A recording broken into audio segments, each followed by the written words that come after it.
Martin Luther কলেজের প্রিয় শিক্ষার্থীরা, গুড মর্নিং সবাইকে। আশা করি তোমরা সবাই ভালো আছো। অনলাইন ক্লাসে সবাইকে আবারও স্বাগত জানাচ্ছি। আমরা হিসাব বিজ্ঞান দ্বিতীয় পত্র ক্লাস করছি এখন সবাই। আমরা আজকে লেকচার 17 করব। আশা করি তোমরা যে যার যার বই নিয়ে প্রস্তুত আছো, খাতা কলম সবকিছু নিয়ে সামনে বসেছো। আমরা তৃতীয় অধ্যায়ে আছি, নগদ প্রবাহ বিবরণী। সবাই আমরা এই চ্যাপ্টারের অঙ্ক করেছি। বিগত ক্লাসগুলোতে আমরা 4টা অঙ্ক শেষ করেছি। আজকে আমরা পরবর্তী নতুন আরেকটা অঙ্ক করব, সৃজনশীল ব্যবহারিক সমস্যা ও সমাধান 5। আমরা 5 নাম্বার অঙ্কটা আজকে করব। চলো সবাই আমরা প্রশ্নটা আগে পড়ে নেই। সৃজনশীল প্রশ্ন 5, নদী লিমিটেড এর আর্থিক অবস্থার বিবরণী নিচে দেয়া হলো। নদী লিমিটেড একটা কোম্পানির নাম।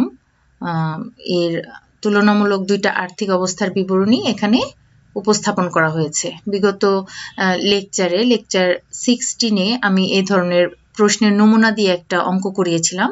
সেখানে ডিটেলস তোমাদের সাথে সবকিছু আলোচনা করেছি। এই ধরনের প্রশ্ন থাকলে কিভাবে সমাধান করতে হয়, 2টা আর্থিক অবস্থার বিবরণীর মধ্যে তুলনা করে কিভাবে বিভিন্ন কার্যক্রমে টাকার অঙ্কগুলো বসাতে হয়। তো আশা করি আজকে এই প্রশ্নের নমুনাটা তোমাদের কাছে নতুন নয়, পরিচিত হয়ে গেছে। তা প্রশ্ন পড়ে পড়ে আমরা করণীয় অনুযায়ী সমাধান করব। ঠিক আছে, ক খ গ যা করতে বলবে সেটা করব। আচ্ছা, আর্থিক অবস্থার বিবরণী দেয়া হয়েছে, 2টা আর্থিক অবস্থার বিবরণী, 2015 সালের একটা, 2014 সালের একটা। আমরা সবাই জানি সমাধানটা এমন ভাবে করতে হয়, নগদ প্রবাহ বিবরণীর সমাধানটা 2014 মানে বিগত বছরের আর্থিক অবস্থার বিবরণীর সাথে চলতি বছরের আর্থিক অবস্থার বিবরণীর তুলনা করে তারপর আমাদের নগদ প্রবাহ বিবরণীর কার্যক্রমগুলো করতে হয়। ঠিক আছে, এখানে যেহেতু 2টা সাল 2015 এবং 2014, এখানে আমাদের বুঝে নিতে হবে, এবং আমরা আশা করি সবাই বুঝেছি যে এখানে বিগত সাল হচ্ছে পূর্বের সালটা, আগের বছরটা যেটা 2014 সালটা হচ্ছে বিগত সাল, আর চলতি সাল হচ্ছে বা বর্তমান সাল হচ্ছে 2015 সাল এ অঙ্কের প্রশ্ন অনুযায়ী। তো আমরা বিগত সালের সাথে চলতি সালের কম্পেয়ার করব টাকার অঙ্কে বা বিভিন্ন সম্পদ দায়ের কম্পেয়ার করে সেই অনুযায়ী আমরা বিভিন্ন কার্যক্রমের নগদ প্রবাহগুলো নির্ণয় করব।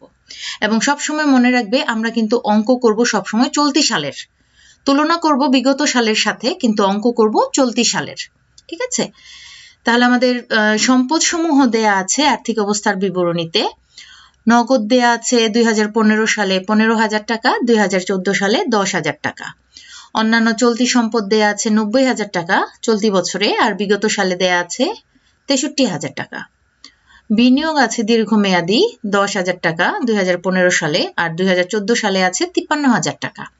কলকব্জা আছে 3,35,000 আর 2,15,000 2টা সালের মধ্যে। 2,15,000 হচ্ছে বিগত সালে আর 3,35,000 হচ্ছে চলতি সালে। পুঞ্জীভূত অবচয় কলকব্জা মানে কলকব্জার পুঞ্জীভূত অবচয় দেয়া আছে চলতি সালে হচ্ছে 20,000 টাকা আর বিগত সালে 2014 সালে 40,000 টাকা। 2015 সালের মোট সম্পত্তি হচ্ছে 4,30,000 টাকা আর 2014 সালের মোট সম্পত্তি 3,01,000 টাকা। এখন আমরা দেখব দায়সমূহ ও মালিকানা সত্ত্ব কি কি আছে। চলতি দায় আছে 45,000 টাকা চলতি সালে, আর 27,000 টাকা হচ্ছে বিগত সালে 2014 সালে। দীর্ঘমেয়াদী ঋণ হচ্ছে 75,000 টাকা চলতি সালে, বিগত সালে কোনো টাকা নেই, মানে আগের বছরে কোনো টাকা নেই। সাধারণ শেয়ার হচ্ছে 2,54,000 টাকা 2015 সালে, আর 2014 সালেও সেম অ্যামাউন্ট 2,54,000 টাকা। অর্থাৎ সাধারণ শেয়ারে টাকার কোনো পরিবর্তন হয়নি। বিগত সালে যা ছিল এই বছর আর নতুন করে কোনো সাধারণ শেয়ার ইস্যু করা হয়নি, মূলধন আর বৃদ্ধি পায়নি, তাহলে এখানে কোনো পরিবর্তন নেই। এরপরে আছে সংরক্ষিত আয়, চলতি সালে আছে 56,000 টাকা, বিগত সালে 20,000 টাকা। মোট হচ্ছে দায়সমূহ মালিকানা সত্ত্ব 4,30,000 টাকা। এটা হচ্ছে চলতি সালের মোট অ্যামাউন্ট। দেখো চলতি সালের মোট সম্পদের সাথে কিন্তু চলতি সালের মোট দায় ও মালিকানা সত্ত্ব সেম অ্যামাউন্ট হয়েছে, মিলে গেছে। আবার বিগত সালে অর্থাৎ 2014 সালে মোট সম্পত্তি ছিল 3,01,000 টাকা, আর 2014 সালে দায় ও মালিকানা সত্ত্ব কিন্তু 3,01,000 টাকা এসেছে। এই 2টা তুলনামূলক আর্থিক অবস্থার বিবরণী এখানে দেয়া আছে। এখন দেখি আমাদের অন্যান্য তথ্যাবলীতে কি বলা আছে এবং কি কি করতে বলেছে আমাদের সমাধানে। চলো আমরা পরের স্লাইডে যাই। আমাদের অন্যান্য তথ্যাবলী দেয়া আছে। 1 নাম্বার 2015 সালের নিট মুনাফা 36,000 টাকা। নিট মুনাফা আমাদের অঙ্কের প্রশ্নে অবশ্যই দেয়া থাকবে, কারণ এটা না থাকলে আমরা পরিচালন কার্যক্রমের কাজটা করতে পারবো না। ঠিক আছে, তাহলে আমরা যেহেতু চলতি সালের অঙ্ক করব, এই অঙ্কের জন্য চলতি সাল হচ্ছে 2015 সাল, আর 2015 সালের নিট মুনাফা দেয়া আছে 36,000 টাকা। এরপর 2 নম্বরে বলা আছে কলকবজা বিক্রয় 8,000 টাকা। আমরা একটা কলকবজা হয়তো আমাদের কাছে ছিল, সেটা আমরা বিক্রি করেছি 8,000 টাকায়, বিক্রয় মূল্য 8,000 টাকা, কিন্তু এর ক্রয় মূল্য ও পুঞ্জীভূত অপচয় ছিল যথাক্রমে 60,000 টাকা ও 48,000 টাকা। আমরা যে কলকবজাটা 8,000 টাকায় বিক্রি করেছি, এই কলকবজাটা যখন আমরা ক্রয় করেছি তার ক্রয় মূল্য ছিল 60,000 টাকা, আর 60,000 টাকার কলকবজাটা আমরা ব্যবহার করার যে খরচটা, যে অবচয় বা পুঞ্জীভূত অবচয় দাঁড়িয়েছিল, সেটা হচ্ছে 48,000 টাকা। অর্থাৎ আমরা 60,000 টাকার কলকবজা 48,000 এর মধ্যে আমরা 48,000 টাকা মানে ব্যবহার করেছি, 48,000 টাকার মতো ক্ষতি বা খরচ হয়েছে, যেটাকে আমরা অবচয় বলি না। ঠিক আছে, 60,000 থেকে আমাদের 48,000 টাকা অবচয়। তো 60,000 থেকে আমাদের 48,000 বাদ দিলে একটা মূল্য দাঁড়ায়, সেটা হচ্ছে, দেখো তোমরা ক্যালকুলেটরে দাঁড়াবে হয়তো 12,000 টাকা। 60,000 থেকে 48,000 বাদ দিলে 12,000 টাকা দাঁড়ায়। অর্থাৎ ক্রয় মূল্য থেকে পুঞ্জীভূত অবচয় বাদ দিলে একটা মূল্য আসে, নির্ধারিত মূল্য, যেটাকে আমরা বলি বই মূল্য বা পুস্তক মূল্য। এটা হচ্ছে ওই সম্পত্তিটা, ওই যে সম্পত্তিটা আমরা ব্যবহার করছি বা কলকবজাটা, সেটা বিক্রির পূর্বে যে মূল্যটা নির্ধারিত হয়, অর্থাৎ ক্রয় মূল্য থেকে পুঞ্জীভূত অপচয় বাদ দেওয়ার পর যে মূল্যটা নির্ধারিত হয়, ওই মূল্যটা হচ্ছে বই মূল্য বা পুস্তক মূল্য, যেটাকে ইংলিশে বলা হয় বুক ভ্যালু। ওইটা হচ্ছে যে আমরা আমাদের একটা মানে ধারণা দাঁড়ায় যে আমরা এই দামে যদি সম্পত্তিটা বিক্রি করতে পারি তাহলে খুবই ভালো, যে বই মূল্যটা আসে, অথবা আমাদের একটা টার্গেট থাকে যেন আমরা লাভে বিক্রি করি, আমাদের পুস্তক মূল্য যেটা আসে তার চেয়ে আমরা একটু বেশি দামে যেন বাজারে বিক্রি করতে পারি। কিন্তু এখানে দেখো, অনেক সময় আবার দেখা যায় যে আমরা যে দাম নির্ধারণ করে বাজারে কোনো কিছু বিক্রি করতে যাই, হয়তো সেই দামে আমরা বিক্রি করতে পারি না, অনেক সময় বাধ্য হয়ে তার চেয়েও কম দামে বিক্রি করে ফেলতে হয়। তখন আবার ওই সম্পত্তি বা যা বিক্রি করে সেটা বিক্রয় আমাদের ক্ষতি হয়ে যায়। আর আমরা যদি পুস্তক মূল্য বা বই মূল্যের চেয়ে বেশি দামে বিক্রি করতে পারি তাহলে আমাদের লাভ হয়ে যায়। ঠিক আছে, তাহলে আমরা এই অঙ্কে দেখব, আমরা কলকবজা বিক্রি করেছি 8,000 টাকায়। আসলে কি আমাদের 8,000 টাকায় বিক্রি করাতে লাভ হয়েছে না ক্ষতি হয়েছে? সবাই এখন আমরা এক বাক্যে বলতে পারবো যে 60,000 টাকা থেকে আমরা 48,000 টাকা বাদ দিলে, মানে পুঞ্জীভূত অপচয়টা বাদ দিলে আমাদের দাঁড়ায় পুস্তক মূল্য বা বই মূল্য দাঁড়ায় 12,000 টাকা। 12,000 টাকার সম্পত্তি আমরা 8,000 টাকায় বিক্রি করেছি। তাহলে তোমরাই বলো যে আসলে লাভ হয়েছে না ক্ষতি হয়েছে? হ্যাঁ, তোমরা নিশ্চয়ই বুঝতে পেরেছো যে আমরা বেশি দামের জিনিস কম দামে বিক্রি করেছি, তাহলে আমাদের অবশ্যই সেটা ক্ষতি হয়েছে। এখন কত টাকা ক্ষতি হয়েছে সেটা যদি আমাদের প্রশ্নে নির্ণয় করতে বলে, আমরা সেই অনুযায়ী লিখে লিখে সঠিকভাবে প্রেজেন্টেশন করে আমরা ক্ষতিটা নির্ণয় করব। যদি বলে লাভ ক্ষতি নির্ণয়ের কথা যদি বলে, আগে আমরা প্রশ্নটা দেখি। অন্যান্য তথ্যাবলী 3, চলতি বছরের কলকবজার অবচয় 28,000 টাকা। আচ্ছা, আমাদের 2 নম্বরে একটা কলকবজা বিক্রয়ের কথা বলা হয়েছে, যেটা 60,000 টাকায় আমরা কিনেছিলাম এবং সেই কলকবজাটা আমরা 8,000 টাকায় বিক্রি করেছি, মাঝখানে আমরা ব্যবহার করেছিলাম 48,000 টাকা। সেটা অন্য একটা কলকবজা, কিন্তু যে কলকবজাটা আমরা এখনো ব্যবহার করছি বা আমাদের হাতে আছে, যে কলকবজাটা আমরা যেটা বিক্রি করিনি, সেটার চলতি বছরের অবচয় 28,000 টাকা। ঠিক আছে, আমরা তো কলকবজার সম্পূর্ণটা বিক্রি করিনি, কিছু অংশ 60,000 টাকার অংশটুকু আমরা বিক্রি করে দিয়েছি বাজারে, যেটার আমরা বিক্রয় মূল্য পেয়েছি 8,000। কিন্তু এছাড়াও চলতি বছরে আরো যে কলকবজা আছে সেগুলোর অবচয় আমাদের 28,000 টাকা। আর স্থায়ী সম্পত্তির অবচয় আমরা পরিচালন কার্যক্রমে দেখাই, সেটা আমরা সবাই জানি, এজন্য এই ইনফরমেশনটা এখানে দেওয়া হয়েছে। আর 4 নাম্বার বলা হয়েছে নগদে কলকবজা ক্রয় 1,80,000 টাকা। আমরা কলকবজা যেমন পুরনো কলকবজা বিক্রি করেছি, তেমনি এবছর আমরা নতুন কিছু কলকবজা ক্রয়ও করেছি, যার যেই দামে ক্রয় করেছি সেটা হলো 1,80,000 টাকা। এটা হচ্ছে 4 নাম্বার তথ্য। তাহলে আজকের অন্যান্য তথ্যাবলীতে 4টার মধ্যে 3টাই কলকবজা সংক্রান্ত। একটাই আমরা কলকবজা বিক্রির তথ্য পেয়েছি, আরেকটাই পেয়েছি যে কলকবজা আমরা আছে আমাদের কাছে বা ক্রয় করে যেগুলো ব্যবহার করছি, সে ব্যবহারের মধ্যে আমাদের অবচয় হচ্ছে 28,000 টাকা। আর আরো নতুন কিছু কলকবজা আমরা কিনেছি, সেটা হচ্ছে 1,80,000 টাকা। এখন দেখি আমাদের কি কি করণীয় আছে। ক নাম্বার, কলকবজা বিক্রয়জনিত লাভ ক্ষতির পরিমাণ নির্ণয় করো। আমি একটু আগে তোমাদের অন্যান্য তথ্যাবলী 2 পড়ানোর সময় এটা বলেছি যে এখানে সুন্দর একটা ইনফরমেশন দেয়া আছে, আমরা সহজে ধরে ফেলতে পেরেছি যে আমরা কলকবজাটা বিক্রি করে লাভ করেছি না ক্ষতি করেছি, আমাদের ক্ষতি হয়েছে কিনা। তাহলে আমরা সেখানে বের করেছিলাম 2 নম্বরে যে 60,000 টাকার যেই কলকবজা ছিল, ক্রয় মূল্য ছিল, সেটা আমরা ব্যবহার করেছি 48,000 টাকা। 60,000 টাকা থেকে এই ব্যবহৃত মূল্যটা বা পুঞ্জীভূত অপচয়টা বাদ দিলে আমাদের 12,000 টাকা হাতে থাকে, যেটার বই মূল্য বলি আমরা যেটাকে, ওই সম্পত্তিটা বা কলকবজার বই মূল্য 12,000 টাকা। অর্থাৎ 12,000 টাকায় যদি আমরা বিক্রি করতে পারি খুবই ভালো, লাভও হবে না লসও হবে না। আর যদি 12,000 টাকার বেশি দামে বিক্রি করতে পারি তাহলে আমাদের লাভ হবে কলকবজা বিক্রয়ে, আর যদি কম দামে বিক্রি করি তাহলে আমাদের ক্ষতি হবে। আমরা এখানে দেখতে পাচ্ছি যে আমাদের কলকবজাটা আমরা আরো কম মূল্যে বিক্রি করেছি, তাহলে বুঝে নিতে হবে আমাদের এখানে ক্ষতি হয়েছে। এখন প্রেজেন্টেশনটা কিভাবে করতে হবে সেটা আমরা ক নাম্বার সমাধানে গিয়ে দেখব। খ নাম্বার বলেছে পরোক্ষ পদ্ধতিতে পরিচালন কার্যক্রম হতে নিট নগদ প্রবাহের পরিমাণ নির্ণয় করো। এটা নতুন কিছু না, এটা তোমাদের বিগত প্রত্যেকটা অঙ্কের মধ্যে, বিগত আমরা 4টা যে অঙ্ক করেছি বিগত ক্লাসগুলোতে, প্রত্যেকটা অঙ্কের মধ্যে আমাদের পরিচালন কার্যক্রম হতে নিট নগদ প্রবাহ আমরা নির্ণয় করেছি। একদম এটা আমাদের কাছে এখন পুরনো হয়ে গেছে, পানির মতো সহজ হয়ে গেছে, আমরা প্রশ্ন থেকে এখন একবারে করে ফেলতে পারবো, নিয়ম না দেখে আমরা করে ফেলতে পারবো, আমি যতটুকু বিশ্বাস করি। আর গ নাম্বার বলেছে একটি নগদ প্রবাহ বিবরণী প্রস্তুত করো। আমরা যেহেতু পরোক্ষ পদ্ধতির অঙ্কই করছি, এখানে পদ্ধতি যেহেতু উল্লেখ আছে, এটা একটা সুবিধা হয়েছে তোমাদের জন্য। আর যদি পদ্ধতি উল্লেখ নাও থাকতো, আমরা যেহেতু পরোক্ষ পদ্ধতির নিয়মই পড়েছি, আমরা পরোক্ষ পদ্ধতিতেই করতাম। আর গ নাম্বার একটি নগদ প্রবাহ বিবরণী প্রস্তুত করো বলেছে, আমরা গত ক্লাসেও একটা পূর্ণ নগদ প্রবাহ বিবরণী প্রস্তুত করে তোমাদের অঙ্কের সমাধান দেখিয়েছিলাম। সমাধান 4, সৃজনশীল প্রশ্ন 4 নাম্বার আমরা যেটা করেছি, 2টা তুলনামূলক আর্থিক অবস্থার বিবরণীর মধ্যে তুলনা করে চলতি বছরে বৃদ্ধি পেয়েছে না হ্রাস পেয়েছে সেগুলো দেখিয়ে আমরা পূর্ণ একটা নগদ প্রবাহ বিবরণী প্রস্তুত করেছিলাম। তো আজকে আমাদের এই অঙ্কটা করতে আশা করি বেশি একটা কষ্ট হবে না। আমরা যেহেতু এখানে কোন সালের অঙ্ক করতে বলেছে কোনো কিছু উল্লেখ নেই, তাহলে এখানে তোমরা কনফিউজড হবে না। আমি প্রশ্ন পড়ার সময় তোমাদের বলেছি আমরা সবসময় চলতি সালের অঙ্ক করব। 2টা সালের তথ্য যদিও দেওয়া থাকে, একটা বিগত সাল, একটা পরবর্তী সালে, পরবর্তী সালটাই হচ্ছে চলতি সাল, আমরা চলতি সালের অঙ্ক করব। বিগত সালের তথ্যের সাথে চলতি সালের তথ্যের বা টাকার অ্যামাউন্টের তুলনা করব, কিন্তু অঙ্ক করব চলতি বছরের। চলো আমরা ক নাম্বার সমাধানে চলে যাই। সমাধান ক, কলকবজা বিক্রয়জনিত লাভ বা ক্ষতির পরিমাণ নির্ণয়। আমরা মুখে মুখে যেহেতু করে ফেলেছি, এখন শুধু ঠিকঠাক ভাবে লিখে প্রেজেন্টেশন করব।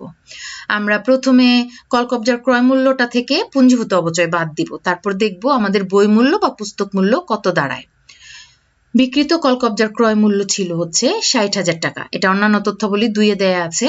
এর থেকে আমরা বাদ দিব পুঞ্জীভূত অপচয় 48,000 টাকা, এটা অন্যান্য তথ্য 2 থেকে আমরা পেয়েছি।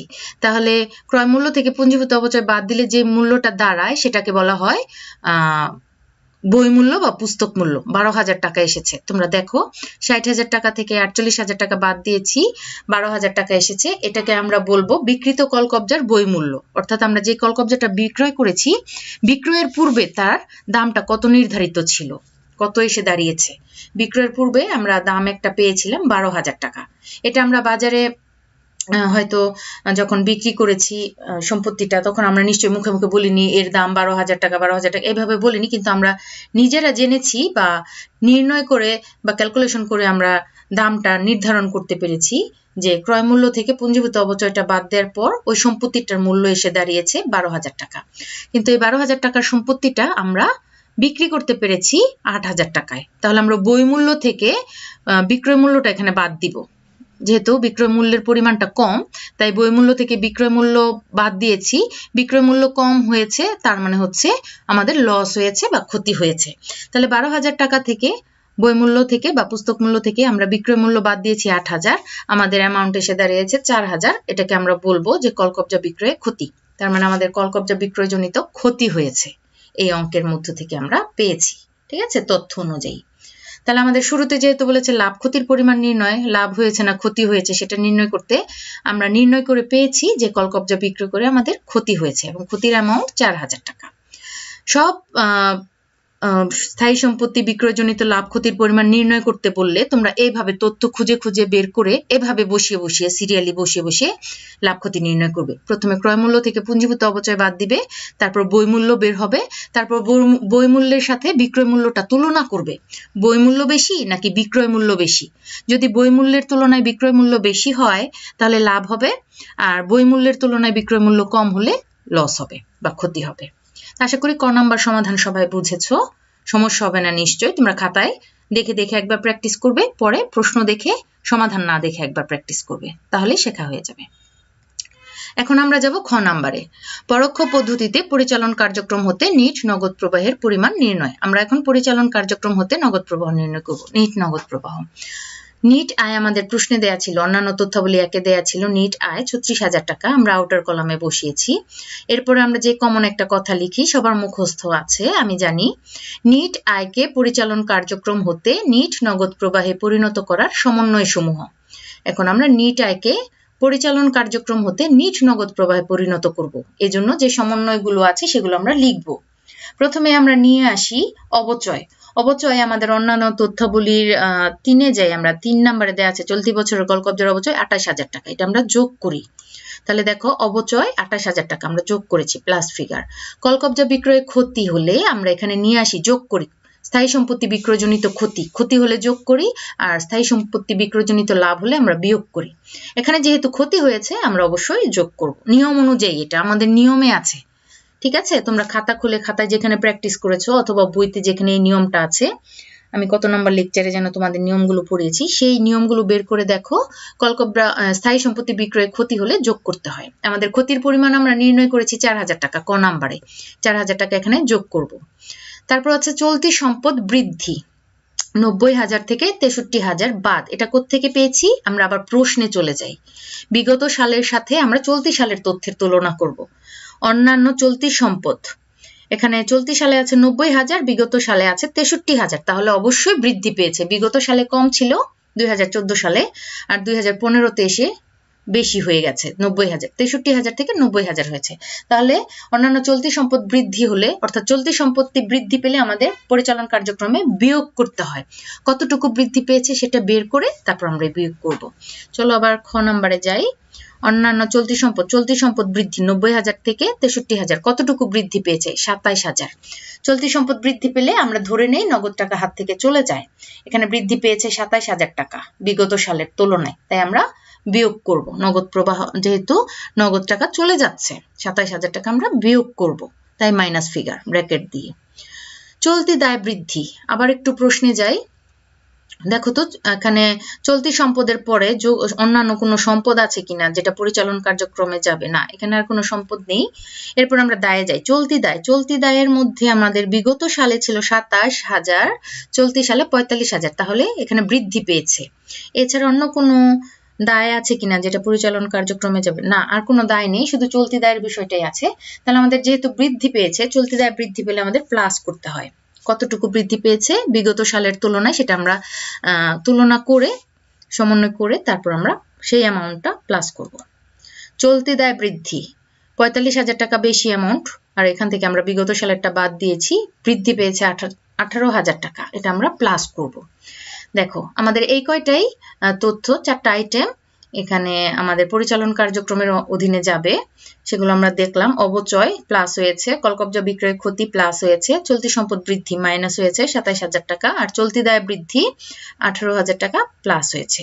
এই 4টা অ্যামাউন্ট সমন্বয় করার পরে আমাদের দেখতে পাচ্ছি এখানে 3টা অ্যামাউন্ট প্লাস ফিগারগুলোকে একসাথে যোগ করো, সেখান থেকে একটা মাইনাস ফিগার, এটা মাইনাস করো। দেখো 28,000 4,000 32,000 হয়, 32,000 আর 18,000 আমাদের কত হয় দেখো তো, 32 আর 18 হয় 50,000। 50,000 থেকে আমরা 27,000 যদি মাইনাস করি তাহলে আমাদের হাতে থাকে প্লাস 23,000। 23,000 টাকা হচ্ছে আমাদের এই সমন্বয়ের অ্যামাউন্ট, যে আমরা নিট নগদ প্রবাহে পরিণত করার সমন্বয়গুলো এখানে লিখেছি, তার ফলাফল এসে দাঁড়িয়েছে 23,000। এই 23,000কে আমরা নিট আয়ের সাথে সমন্বয় করব। ঠিক আছে, তাহলে 36,000ও প্লাস ফিগার, 23,000ও প্লাস ফিগার, তাহলে দুইটাই যোগ হবে। যোগ করার পর দেখো ক্যালকুলেটারে এসে তোমাদের দাঁড়াবে 59,000 টাকা টোটাল, 36,000 আর 23,000, 59,000 টাকা। এই টাকার এই ফলাফলটাকে বা টাকার অ্যামাউন্টটাকে আমরা কি নাম দিব, পরিচালন কার্যক্রম হতে নিট নগদ প্রাপ্তি। কেন প্রাপ্তি বলছি আমরা? কারণ এখানে প্লাস ফিগার এসেছে আমাদের ফলাফল। তাহলে আমরা সবাই নিশ্চয় পরিচালন কার্যক্রম হতে নিট নগদ প্রবাহের পরিমাণ যে নির্ণয় করলাম সবাই বুঝতে পেরেছো, এবং খুব একটা কঠিন বিষয় না। এ ধরনের অঙ্ক আমরা বিগত ক্লাসগুলোতে করেছি। তো খ নাম্বার সমাধানও শেষ। আমরা এখন লাস্ট সমাধানে যাব। গ নাম্বার বলেছে আমাদের একটা নগদ প্রবাহ বিবরণী প্রস্তুত করতে, এবং আমরা সবসময় চলতি সালের অঙ্কটাই করব। আমরা চলতি সাল বলতে এখানে 2015 সালকে বোঝাচ্ছি। আমাদের প্রতিষ্ঠানের নাম হচ্ছে, প্রথমে আমরা ছকের নাম দিব, নগদ প্রবাহ বিবরণীর শিরোনাম দিব আমরা। প্রতিষ্ঠানের নাম হচ্ছে নদী লিমিটেড, ছকের নাম হচ্ছে নগদ প্রবাহ বিবরণী, আর আমরা 2015 সালের 31 ডিসেম্বর তারিখে সমাপ্ত বছরে এটা প্রস্তুত করছি। ঠিক আছে, এই 3টা লাইন আমাদের শিরোনামে থাকতে হবে। আর আমাদের এখানে অন্যান্য তথ্যবলিতে করণীয় গতে একটি নগদ প্রবাহ বিবরণী প্রস্তুত করো। এখানে পরিচালন কার্যক্রম হতে নগদ প্রবাহর অ্যামাউন্টটা দিয়ে দেয়নি, মানে ধরে নিতে বলেনি কোনো কিছু। যে আগের যেমন গত ক্লাসে যেমন আমরা ধরে নিয়েছিলাম যে পরিচালন কার্যক্রম হতে নগদ প্রবাহ এত টাকা ধরে একটা নগদ প্রবাহ বিবরণী প্রস্তুত করো, এখানে পরিচালন কার্যক্রমের কোনো অ্যামাউন্ট গ নাম্বারে দিয়ে দেওয়া হয়নি। তাহলে আমাদের কি করতে হবে? খ নাম্বারে আমরা যে পরিচালন কার্যক্রম হতে নগদ প্রবাহ নিট নগদ প্রবাহটা নির্ণয় করেছি সেটাকে ধরেই আমরা নগদ প্রবাহ বিবরণী প্রস্তুত করব। পুনরায় আর পরিচালন কার্যক্রমের অংশটুকু আমাদের না করলেও চলবে। তাহলে চলো আমরা গতে যাই। আমরা পরিচালন কার্যক্রমের ফলাফলটা বসিয়ে নিই। যেহেতু আমরা খ নাম্বারে করে ফেলেছি, তাই নতুন করে এখানে আবার করার দরকার নেই। তাহলে পরিচালন কার্যক্রম হতে নিট নগদ প্রবাহ বা নিট নগদ প্রাপ্তি আমরা পেয়েছিলাম 59,000 টাকা। আমরা ফলাফল পেয়েছিলাম খতে, সেটা আমরা আউটার ফিগারে বসালাম। এরপর পরিচালনের পর আমাদের দ্বিতীয় কার্যক্রম হচ্ছে বিনিয়োগ কার্যক্রম হতে নগদ প্রবাহ। আমরা একটু প্রশ্নে চলে যাই, দেখি তো বিনিয়োগ কার্যক্রমে কোন কোন বিষয়গুলো আসে। আমরা জানি বিনিয়োগ সংক্রান্ত বিষয়, স্থায়ী সম্পত্তি ক্রয় বিক্রয় জনিত বিষয়, অন্য প্রতিষ্ঠানে শেয়ার বা ঋণপত্র ক্রয়, এগুলো হচ্ছে আমাদের শেয়ার ঋণপত্র বিক্রয়, এগুলো অন্য প্রতিষ্ঠানের যেগুলো, সেগুলো হচ্ছে বিনিয়োগ কার্যক্রমের অধীনে আসে। এখানে দেখি আমাদের সম্পদের মধ্যে আছে বিনিয়োগ, দীর্ঘমেয়াদী বিনিয়োগ আছে আমাদের 10,000 টাকা চলতি বছরে আর 53,000 টাকা বিগত বছরে। তাহলে বিনিয়োগ আমরা বিক্রি করেছি না, দীর্ঘমেয়াদী বিনিয়োগ আমাদের 53,000 টাকা থেকে 10,000 এসে দাঁড়িয়েছে। তাহলে আমরা বিনিয়োগটা বিক্রয় করেছি, দীর্ঘমেয়াদী বিনিয়োগ বিক্রয় করেছি। টাকা যেহেতু কম, বিনিয়োগের অ্যামাউন্ট যেহেতু এখানে কম, তাহলে বুঝতে হবে আমাদের ওই সম্পত্তিটা, বিনিয়োগ তো এক ধরনের সম্পত্তিটা হ্রাস পেয়েছে। মানে কি, আমাদের 53,000 টাকা থেকে আমাদের কিছু বিনিয়োগ আমরা বিক্রি করার পর আমাদের বিনিয়োগের পরিমাণ এসে দাঁড়িয়েছে 10,000 টাকার বিনিয়োগ আছে। তাহলে বাকি টাকা আমাদের বিক্রয় হয়ে গেছে, বাকি টাকার বিনিয়োগটা, তাহলে সেই পরিমাণ টাকা আমাদের হাতে এসেছে। বিক্রয় করা মানে কি, কোনো কিছু বিক্রয় করা মানে হচ্ছে আমাদের হাতে টাকা চলে আসবে। এখানে বিনিয়োগ মানে সম্পদ কমে গেছে, তার মানে হচ্ছে হাতে নগদ টাকা এসেছে। ঠিক আছে, এরপরে আছে কলকবজা। কলকবজা হচ্ছে আমাদের চলতি সালে 3,35,000 টাকা আর বিগত সালে ছিল 2,15,000 টাকা। তার মানে চলতি সালে বৃদ্ধি পেয়েছে, মানে আমরা ক্রয় করেছি। আমাদের অন্যান্য তথ্যাবলী 4 নম্বরেও বলা ছিল আমরা নতুন কলকবজা ক্রয় করেছি 1,80,000। মেবি আমরা তথ্যাবলীতে যাই, নগদে কলকবজা ক্রয় করেছি 1,80,000 টাকা, 4 নাম্বার তথ্য। তাহলে আমরা এখানে দেখি 2,15,000 টাকা আর 3,35,000 টাকা কম্পেয়ার করলে দেখো তো 1,80,000 আসবে মেবি। 1,80,000 না, এখানে আচ্ছা, এখানে কলকবজার যেহেতু ক্রয় বিক্রয় দুইটাই হয়েছে, এখানে শুধুমাত্র দুইটা তথ্যের ভিত্তিতে, দুইটা টাকার অ্যামাউন্টের ভিত্তিতে আমরা শিওর হব না যে টাকা বৃদ্ধি পেয়েছে বলে আমরা ক্রয় করেছি। আমাদের কিন্তু মাঝখানে আমরা কলকবজা বিক্রয়ের তথ্য পেয়েছি। তাহলে এই টাকাটা নিয়ে আমরা কম্পেয়ার না করি, যেহেতু আমাদের নির্দিষ্ট করে অন্যান্য তথ্যাবলীতে বলে দেয়া আছে কত টাকার কলকবজা আমরা ক্রয় করেছি। আমরা আর্থিক অবস্থার বিবরণী এবং অন্যান্য তথ্যাবলী অর্থাৎ সমন্বয়, এই দুইটা নিয়ে যখন কাজ করব, আমরা সমন্বয়ের কথাকে আগে বেশি গুরুত্ব দিব। আমরা প্রায়োরিটি দিব সমন্বয়ের কথাগুলোকে, এগুলার উপর গুরুত্ব দিয়ে প্রথমত এগুলোর উপর গুরুত্ব দিব, তারপরে আমরা এগুলা বাদে যেগুলো সম্পর্কে কিছু বলা নেই সেগুলো নিয়ে আমরা এই আর্থিক অবস্থার বিবরণী থেকে কম্পেয়ার করে কাজ করব। যেহেতু কলকবজা সংক্রান্ত তথ্য অন্যান্য তথ্যাবলীতে দেয়া আছে, তাই আমরা ছক থেকে টাকার অঙ্ক নিয়ে কোনো তুলনা করব না, আমরা অন্যান্য তথ্যাবলী অনুযায়ী টাকার অঙ্ক নিয়ে কাজ করব। ঠিক আছে, তাহলে কলকবজা নিয়ে আমরা এখানে মাথা না ঘামাই, আমরা অন্যান্য তথ্যাবলী থেকে টাকার অঙ্ক নিয়ে কাজ করি। তাহলে এখানে আমরা শুধুমাত্র বিনিয়োগের বিষয়ে যেহেতু তথ্য দেয়া নেই, আমরা এই তথ্য অনুযায়ী কাজ করব। এখানে 53,000 টাকা থেকে কমে 10,000 এসে দাঁড়িয়েছে, অর্থাৎ বিনিয়োগ আমরা বিক্রয় করেছি। চলো বিনিয়োগ কার্যক্রমে চলে যাই। বিনিয়োগ কার্যক্রম হতে নগদ প্রবাহ। কলকবজা বিক্রয়, আমাদের প্রশ্নে আছে যে অন্যান্য তথ্যাবলীর 2 নম্বর কলকবজা বিক্রয় করেছে 8,000 টাকা। এখানে কলকবজা বিক্রি করলে হাতে টাকা আসে, তাই 8,000 টাকা প্লাস ফিগার। কলকবজা একটা স্থায়ী সম্পদ, আর স্থায়ী সম্পদ ক্রয় বিক্রয় জনিত বিষয়গুলো বিনিয়োগ কার্যক্রমে আসে। কলকবজা ক্রয় করেছি, 4 নম্বর তথ্যে বলা আছে 1,80,000। ক্রয় করলে হাত থেকে টাকা চলে যায়, তাই 1,80,000 টাকা মাইনাস ফিগার। আর এরপর আছে দীর্ঘমেয়াদী বিনিয়োগ বিক্রয়। এটা হচ্ছে আমাদের বিগত সালে ছিল 53,000 টাকা, আর চলতি সালে কমে গিয়ে দাঁড়িয়েছে, মানে বিনিয়োগের পরিমাণ দাঁড়িয়েছে 10,000 টাকা। তাহলে বাকি বিনিয়োগের টাকাটা আমরা উঠিয়ে ফেলেছি, অর্থাৎ বিনিয়োগ বিক্রয় করে ফেলেছি, আমরা টাকাটা হাতে পেয়েছি। কতটুকু টাকা আমরা পেয়েছি? 53,000 টাকা থেকে 10,000 মাইনাস করলে দেখো 43,000 টাকা। এখানে বিনিয়োগের পরিমাণ কম মানে সম্পত্তির পরিমাণ কম, মানে হচ্ছে আমাদের হাতে নগদ টাকা এসেছে, সম্পত্তিটা চলে গেছে, কমে গেছে, তার মানে বিনিময়ে নগদ টাকা আমরা পেয়েছি। তাই বিনিয়োগের পরিমাণ যেহেতু কমে গেছে, হ্রাস পেয়েছে, অর্থাৎ তার বিনিময়ে আমাদের হাতে নগদ টাকা এসেছে। এটা স্থায়ী সম্পত্তি ক্রয় বিক্রয়ের মতোই বিষয়, ওইভাবে তোমরা চিন্তা করো, তাহলে সহজ হবে। আচ্ছা, বিনিয়োগ কার্যক্রমের মধ্যে আমাদের 2টা প্লাস ফিগার, আমরা 2টা প্লাস করলে দেখি 43,000 আর 8,000, 51,000 টাকা আসবে, কিন্তু মাইনাস ফিগার 1,80,000। তাহলে মাইনাস ফিগার বড়, 1,80,000 থেকে আমরা 51 বাদ দেই, 51,000, তাহলে আমাদের হাতে এসে দাঁড়ায় মাইনাস 1,29,000 টাকা। এটা হচ্ছে বিনিয়োগ কার্যক্রমে ব্যবহৃত নিট নগদ টাকা। যেহেতু মাইনাস ফিগার এসেছে, আমরা বলবো যে বিনিয়োগ কার্যক্রমে এই টাকাটা ব্যবহৃত হয়েছে, তাই এখানে ব্যবহৃত বলা হয়েছে। ঠিক আছে, আর বিনিয়োগ কার্যক্রমের পর আমাদের আসে অর্থ সংস্থান কার্যক্রম। অর্থ সংস্থান কার্যক্রম হতে নগদ প্রবাহ। এখানে আমরা অর্থ সংস্থান কার্যক্রমে কি কি তথ্য পাই দেখি, প্রশ্নে যাই। অর্থ সংস্থানে কি কি আসে? লভ্যাংশ প্রদান, শেয়ার, সাধারণ শেয়ার ইস্যু, তারপর বন্ড বা ঋণপত্র পরিশোধ, প্রত্যর্পণ, এগুলো আসে না, ঋণপত্র ইস্যু, বন্ড ইস্যু, এগুলো আসে। তো এই অঙ্কের মধ্যে এই আর্থিক অবস্থার বিবরণীতে আমরা সম্পদের অংশে কিছু পাচ্ছি না। দায় সমূহের অংশে আছে দীর্ঘমেয়াদী ঋণ।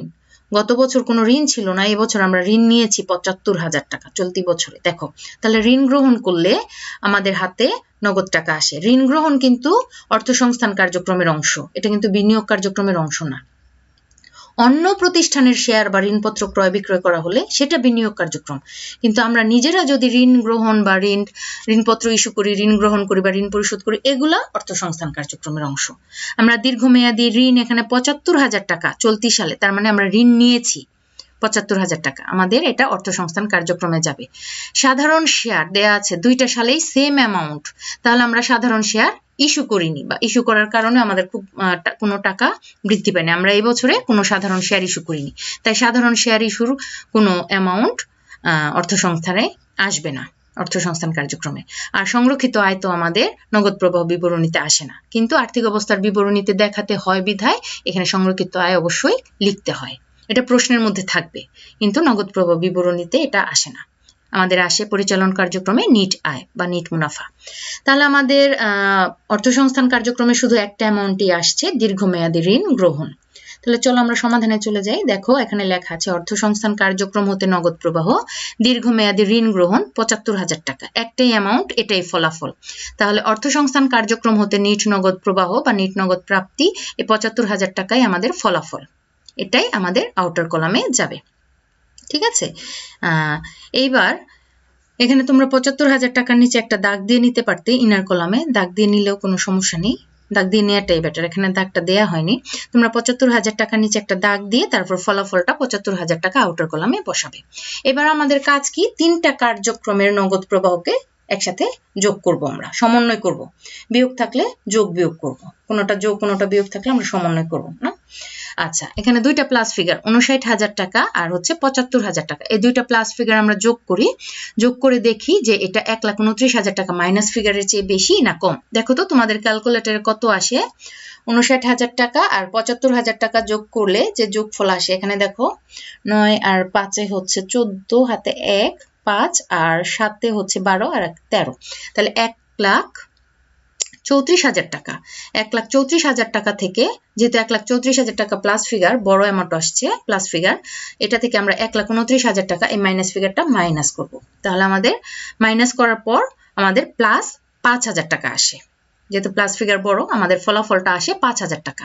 যেহেতু প্লাস ফিগার এসেছে, তাহলে আমরা এটাকে বলবো নগদ টাকার নিট বৃদ্ধি। অর্থাৎ তিনটা কার্যক্রমের ফলাফল একত্রে সমন্বয় করার পর, যোগ করার পর বা যোগ বিয়োগ করার পর যে ফলাফলটা আসে, সেটা যদি প্লাস ফিগার হয়, আমরা বুঝবো যে আমাদের নগদ টাকা বৃদ্ধি পেয়েছে, নিট বৃদ্ধি।